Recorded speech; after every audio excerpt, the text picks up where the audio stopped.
Supergirl has flopped at the box office, making even less in its worldwide total than The Marvels and even Morbius. Not fucking Morbius.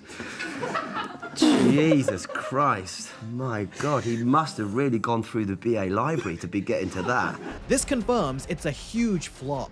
In fact, it is such a huge flop that Warner Brothers are dumping this on streaming where it belongs in less than a month. Holy shit, dude. And yeah, let's not beat around the bush. This movie was bad. In fact, this is a top contender for my worst movie of the year. I hate manure. Is it the worst DC movie of all time? No, it's not the worst modern DC film. Wonder Woman 1984 still takes that dishonor. But man, this is an inexcusably bad for the second installment in the DCU. This is not a time to get comfortable and start resting on your laurels. You still need to put your best foot forward. And although I didn't expect this to be a great movie, I was hoping that it would be good. But it single-handedly managed to destroy any trust that I had for James Gunn's DC universe going forward. Because every single promise James Gunn made about quality control over the last couple of years, he broke with this one movie. The biggest problem with this film is something James Gunn promised us would be in great shape before they started filming any DCU films: the script.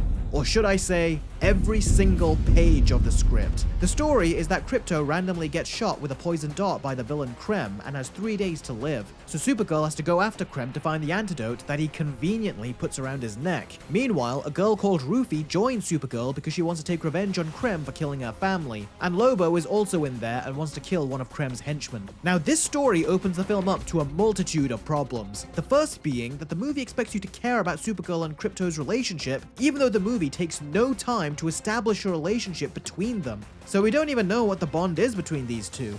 If anything, the vibe you get is that Supergirl doesn't give him much notice and even feels a little irritated by Krypto. And then he gets shot and suddenly she starts breaking down and crying and gets all upset like her best friend died. And you just don't give a damn because the movie never developed these two, and yet the film expects us to care. And this poorly set up relationship is supposed to be the whole basis of this movie, and by screwing this up, you feel completely disconnected with the story. And it doesn't help that I personally have grown to really dislike Krypto, because he was such a bad dog in Superman, a conscious choice from James Gunn, but it has resulted in a dog that I really couldn't care less about. And that also gives me an immediate disconnect with this movie. Also, I didn't like that Krypto was Supergirl's dog in Superman, and after watching this film, I only feel stronger about this. Main reason being, because I believe the relationship between Superman and Krypto far more than I did Krypto and Supergirl. This just further proves that they should have made Krypto Superman's dog instead of Supergirl's. It certainly would have made him more likable and less of an instigator. In addition to those story problems, the story itself is such a filler plot. This kind of story feels like something we would get from an MCU Disney Plus special. And this is the story that James Gunn thought was good enough for the second film in his DCU. It's completely pointless. And the filler keeps on coming with the inclusion of Ruthye. And what's frustrating about this is that we see glimpses of a far more interesting story, that being the flashbacks we get to Kara on Krypton. And I actually thought these sections were the best parts of the film, because we haven't really seen Supergirl's origin story, and that's what this movie should have been about. It should have been about her origin. I'm all for skipping the origins of well-established characters like Batman, Spider-Man, and Superman because we've already seen their origins done incredibly well. But Supergirl, no one knows her backstory. Her planet was destroyed, yeah, whatever. That's not enough. Who was she on Krypton? What was her life like? What were her family like? Really show us how she saw Krypton as a home. Let us see her connection to it and the people in her life so we feel the loss that she does when she comes to Earth. And so we can understand the loneliness that she feels, and how Superman is the only person who relinquishes that loneliness with his warmth and goodness. That's what this movie should have been about. We should have seen how Supergirl became like this at the end of Superman and how she comes out of it, mostly from the help of Superman, and that would cement the family bond that the two have together and why they mean so much to each other. That would have been a solid start to this character's arc and would serve as the perfect welcome into this DC universe. But no, they skimmed over and showed just a tiny piece of this much more interesting story in a couple of tiny flashbacks just so they could tell this much more generic filler story. A story that had nothing to do with anything. I mean, such a great script, right, James Gunn? So, how was Supergirl as a character? Well, I thought she was terrible if I'm being honest. And that's because she has no personality or identity of her own. She comes off like a stock James Gunn character, and despite watching this entire movie, I came away feeling like I know nothing about her. Quite a few times I found myself saying, this is a Star-Lord joke, that's a Star-Lord threat, this is a Star-Lord cheeky remark, that is Star-Lord being drunk. Even when she can be somewhat original, she is coated with so much Star-Lord and James Gunn energy. She doesn't feel a connection to Earth, and yet she still listens to their songs, and uses the old 80s and 90s headphones. Not because her character would, because James Gunn. He likes songs, and whether it makes sense for the character or not, they are gonna put on those old 80s headphones and listen to those songs, damn it. Even though Star-Lord did it because it meant something to him, but Supergirl does it because she is just completely unoriginal. She feels like an AI-generated mashup of characters we have already seen before, mixed in with a bunch of James Gunn-isms and traits, even though James Gunn said that the directors of these films are going to have their own style. Another broken promise. And when the movie is over, her pub days are behind her, somehow, and I don't even know what made her change. She just went on a mission to save her dog, she had no impactful relationship with Ruthye, and somehow, she is all sorted by the end of the film, and it makes no sense. Supergirl has no traceable character arc in this film. If it was there, I couldn't spot it. Also, I don't think Milly Alcock looks good as Supergirl. Now, not in the inexcusable way that people are bullying Milly Alcock online, definitely not. I am referring to the character. My sister actually described it best. She said it looks like she belongs in a junkyard, and I completely agree. She didn't look like that at the end of Superman, but in this film, the brown overcoat, the drinking, the decades-old headset, the scrappy dancing, the bro-like Star-Lord swagger and sarcasm, top that off with a movie that is just consumed by a dirty brown color palette, it really makes Supergirl look like she walked out of a junkyard or a scrapyard like Star-Lord on a really bad day. And it just makes this look like a very unappealing version of Supergirl. Not to mention that just like her cousin, she is wearing that very awkward Superman-skinned Guardians costume. Talk about a completely nothing character whose whole inclusion was a complete waste of space. They're trying to make it seem like Ruthye has a huge impact on Supergirl, but there was no character development to back it up, and the two had zero chemistry. It never felt like they really got to know each other, and yet the movie in the end acts like they are the best of friends and had such a massive impact on each other. And Ruthye is such a pointless character. If you take her out of the film, Supergirl would still have the same revenge story on Krem. She adds nothing to the story, nothing to Supergirl's arc, and I don't even know what Supergirl learned from her. And from their very first encounter, where Supergirl is at first reluctant and then decides to help her, it all felt so scripted and cliched, like it was just coasting by. This entire movie was coasting by. Supergirl wants to find Krem to get the antidote for her dog. That's the motive for wanting to find the bad guy. Ruthye is not needed. Why do we need Ruthye in here to go after the bad guy? We don't. Yet they force her in because they're trying so hard to make these two's relationship seem endearing. But it is so cheap and thrown together. Speaking of thrown together, now, Jason Momoa as Lobo looked better than he did in the trailer, but he didn't look as good as he could have. But worst of all, Lobo is just here for fan service. He has no role in this movie and just randomly pops in and out whenever the movie wants him to. And for some reason, while Supergirl and Ruthye are going after Krem, he is going after one of Krem's henchmen. And this is another example of the terrible writing in this film. What they should have done was have Lobo on the hunt for Krem. This would give Lobo a direct narrative link with Supergirl, and it would make him cross paths with Supergirl, and the two could either be friends or frenemies or just enemies. And this is a good in, and you can do something with this common enemy mentality, which makes it so puzzling that this writer would have him go after someone so unrelated as a bloody henchman rather than the main bad guy. James Gunn sure wasn't kidding when he said this was one of the best scripts he had ever read. Seriously, these are such basic writing mistakes, and yet James Gunn was vouching for this writer. And then we have Krem.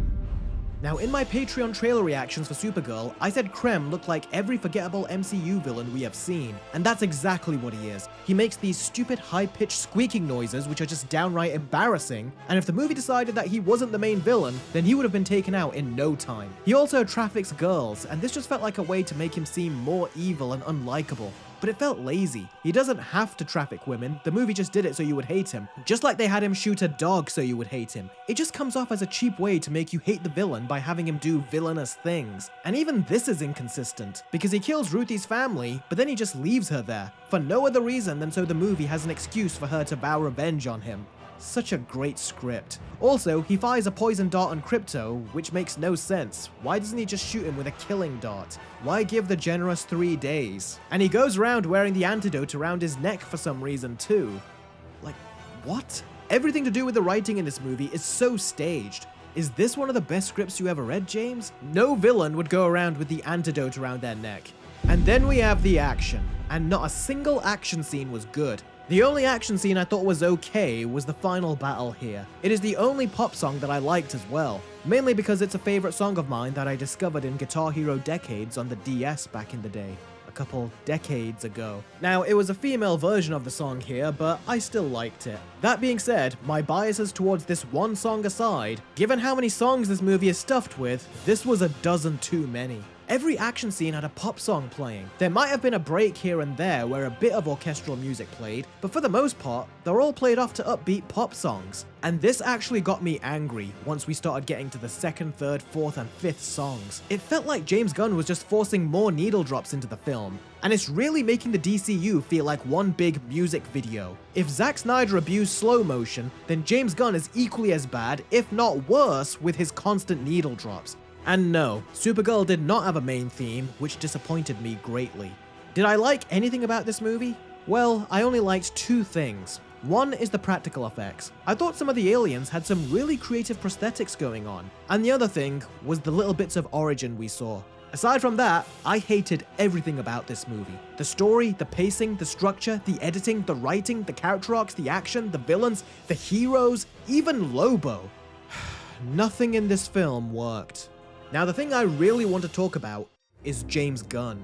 There is not a single promise he made that he kept with this movie. He told us that he reads every script and that they don't put a single movie into production until the script is 100% ready. And this movie is the polar opposite of that statement. All of these turned out to be lies. Even his confidence in his writers is proven to be no good. He handpicked Anna Nogueira for Supergirl, and she completely misinterpreted the ending of the comic that this movie is based on. And not to mention all the countless basic storytelling mistakes she made, this only further strengthens my concerns with Christina Hodson writing the next DCU Batman movie, The Brave and the Bold. And James Gunn's word saying that she's a great writer gives me no comfort, because he said the exact same thing about Anna Nogueira, who he has since entrusted Teen Titans and Wonder Woman. There is no care being done with the writers he is choosing. Lantern seems to be the only exception, but we'll have to see now. When James Gunn was asked why Supergirl was the next hero in the DCU to get a movie before any other heroes, he said it's because the script was amazing. That Anna wrote a script which was just that freaking good. So how did he not know when reading it that she misinterpreted the ending to the comic he supposedly loves so much? He's put together a project where the writer didn't understand the comic, and the director didn't even read the comic until after he did a ton of work on the film already. To which, there's no point reading it after that. What kind of people are you hiring, James Gunn? What kind of ship are you running out there, Captain? And his poor choice of writers is still going. The upcoming Clayface was written by Mike Flanagan, a very capable and high-quality writer. And yet, James Gunn got a terrible writer to revise the script. And the writer he got to do it is the writer for the Snowman film with Michael Fassbender. What is James Gunn's malfunction? Why is he getting a writer with one of the worst track records to even touch a script written by Mike Flanagan or DC Studios? Is he taking this seriously or not? I don't think he is, because the writer for Supergirl, this is her first script, and it shows. In fact, everything in this movie is recycled from countless other superhero and sci-fi movies that I wouldn't be surprised if she just went to ChatGPT for all her results, because there is nothing original in this film. And James Gunn actually looked at this sorry excuse for a script, and in his words, thought it was one of the best scripts he had ever read, that he greenlit it. If this qualifies as one of the best scripts James Gunn has ever written, then at this point, he'll greenlight anything. His name bears no quality control for DC Studios. Now look, Superman didn't do a great job at establishing this universe, but at best, it was enough to get people's attention and interest. And I wouldn't be surprised if this movie completely destroyed that interest, or at the very least, would cause people to keep a very close eye on him for the future, because he has no goodwill left. And this is adding on to other things he has said. Now, whilst many other people got mad at him for this, I cut him some slack for profusely praising the Flash movie. He is the head of DC after all, and he can't badmouth a movie from the studio. But unlike the Flash, Supergirl was a movie that was made under his watch. So if he claims that the quality is so great, then it better be great. But when I look at this film and all its basic problems with the script, I have no other thoughts than to conclude that James Gunn is a liar. He talks a big game, talks about quality control, talks about how much he loves the Woman of Tomorrow comic that this is based on, and then he gives it to a writer with no professional writing experience or credits to her name, didn't understand the comic in question that they're adapting, he clearly doesn't proofread any of the scripts, and then just gives it the go-ahead, all the whilst telling us it's an amazing script. This movie has caused significant damage to the DCU. It has nothing to do with superhero fatigue or the past mistakes of the DCEU. People recognize quality, and they will follow you. Just look at Matt Reeves when he started over with Batman. He can't post anything about Batman now without it trending like crazy, because he did a great job with both the Batman and the Penguin, and people are still fixated on that. The same could have happened with James Gunn after he started fresh with Superman. It was a good start to the new DCU, but now he has made that new DCU look like trash all on his own with Supergirl, a movie that I genuinely think was written with heavy assistance from AI. Plus, he did a disservice to a female superhero, and that gives us a lot of fear for how he's gonna handle Wonder Woman. Supergirl is the worst kind of comic book movie to release in this genre right now, and after all those promises he had made, James Gunn just made this failure feel even worse. I can't remember the last time I was so disappointed with a movie, and Supergirl gets a well-deserved 2 out of 10.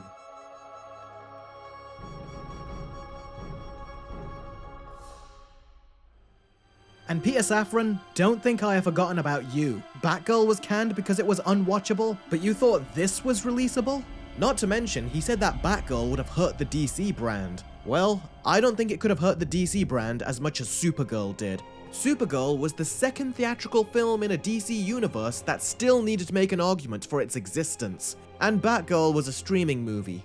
Only one of the two was gonna do real damage to the DC brand. And you supported that one till the very end. Let me know what you thought of Supergirl, and also let me know why you think it flopped worse than Morbius and The Marvels, because that is an achievement for the record books. And if you want to see a detailed breakdown as to why I think James Gunn made the incorrect choice to hire Christina Hodson as the writer for the new DCU Batman movie, and trust me, it is a doozy, then click the video on your screen now. Be sure to hit the like and subscribe button if you enjoy the video. Head on over to Patreon for more content such as trailer reactions, early access to videos, uncut reactions to movies and TV shows, and so much more. And I will see all of you very soon. Take care.